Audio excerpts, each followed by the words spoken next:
Listen up, get ready, I'm not gonna take no more. There's a revolution, a revelation going on in my soul.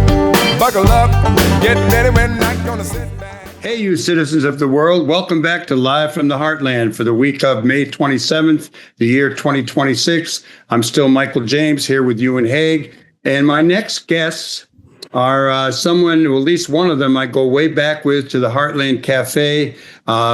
We used to have a lot of performances there, and I think she was one of the performers, the one and only Barb Silverman, joined by Steve Rosen. And she and he are part of a group called Silver Rose. And it caught my attention, her name, not only that, but also that they were going to be playing an afternoon matinee at the Montrose Saloon on June 7th. And I thought it'd be great to have them on. So hello to you, Barb, and hello to you, Steve. Hello to you and you. Can you tell us about that song we heard coming in? Whether you know the name of it or just remember something about it? Well, I was playing the washboard, and it's a fiddle tune, and hopefully Steve can remember the name of it because I never can. But we were backed up by a couple of friends, Charlie and Pat, who are great musicians too. But it's an old-time fiddle tune, and Steve's playing high-powered banjo, and I'm playing the washboard. I got a washboard somewhere around here. I'll have to practice so I can come hang out with you guys. And I don't have a high-powered banjo, but what would you? How would you describe your music? What mix of old-time folk, country, novelty, vaudeville, swing? Yeah, Americana. How did you two meet each other and come to form this group together? I think we met at a party 40 or so years ago. I think we came out of primordial ooze together. That's the way we'll build a show. Primordial, however you say it, ooze. So I met Steve. He was playing the banjo with another guy named A.C. Cargill. Is that right? And I don't know. And I was in the Lake Town Buskers, which was a jug band at the time.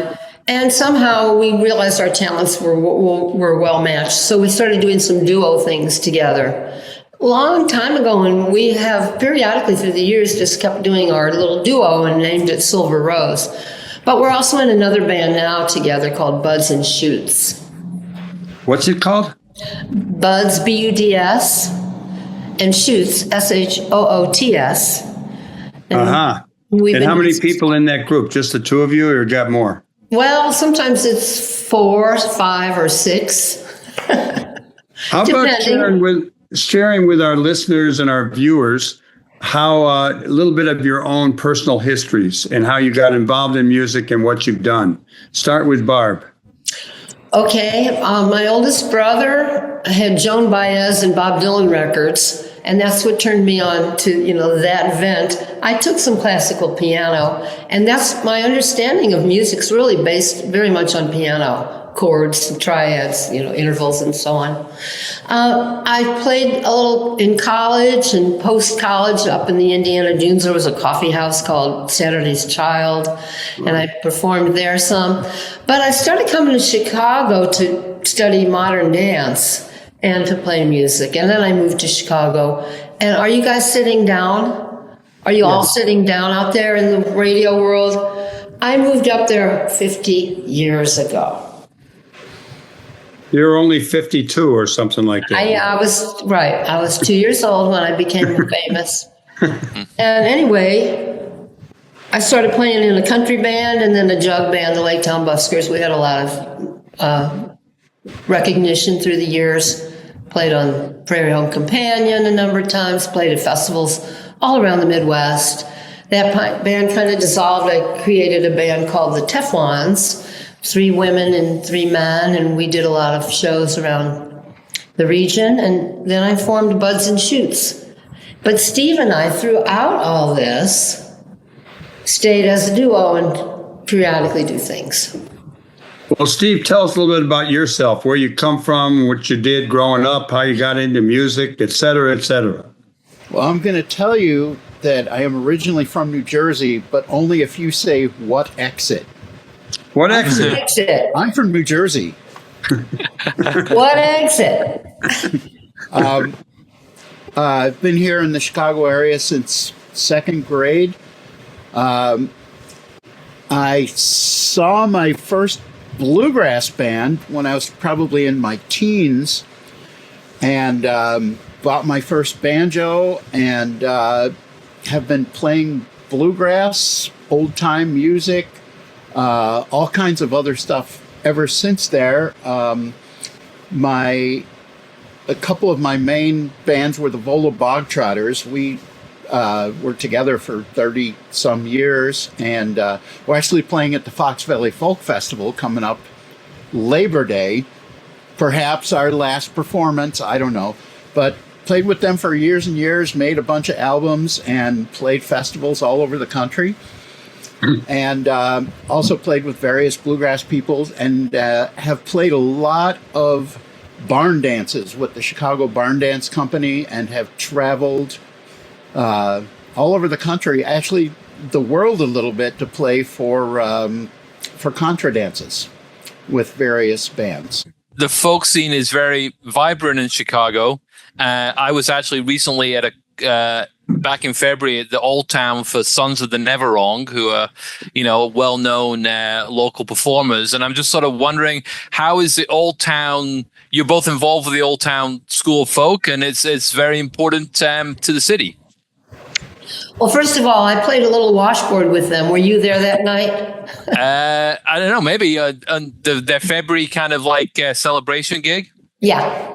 Oh, Their nice. newest release. I only played on one tune. The Old Town. Old Town School's been driving music in the city since the 60s. And I came on board here. I had done concerts with my jug band, opening for bluegrass, big time bluegrass, Ralph Stanley, and some of the big folky guys, Bob Gibson. And then I joined this faculty in about 1998 or something like that. I've been on faculty since then. But Old Town has its hands in so many pies, and multiple styles of music. Steve, what would you say? I would say the Old Town School has its finger in pies of different musical genres, many of them. Wait, I just said that, Steve.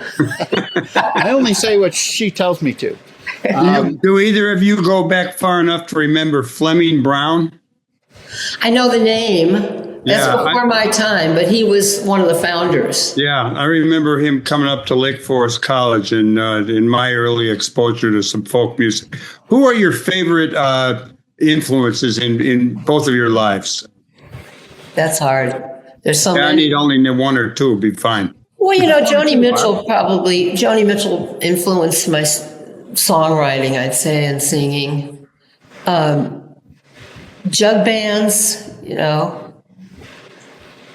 Maybe Queskin and the Jug Band or whatever they were called. Right. How about you, Steve?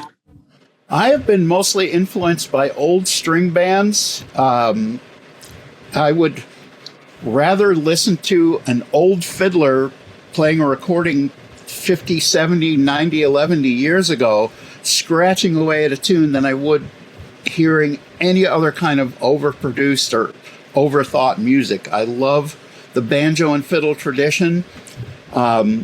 That's what really got me, and a little bit of bluegrass and Western swing. I don't know if it's influenced my music that much, but Western swing has been my love, as well as Irish lately, and French Canadian, like all kinds of traditional styles is what Same.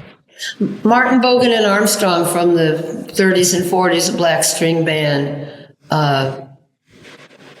Big influence. Bob Wills. Yeah, I was thinking Bob Wills. Well, there's a lot of great music out there to hear, and one of the reasons we had you here was because you're going to put on a little bit of a show with some great tunes. So how about you tell us, Barb, about your big event coming up at the Montrose Saloon? It's funny, the Montrose Saloon, We, independently of one another, have performed all over the world. I mean, I did a little thing in Finland. Steve's been all over Europe, Czechoslovakia, Italy. But we've never performed at the Montrose Saloon, which is 4 blocks from my house.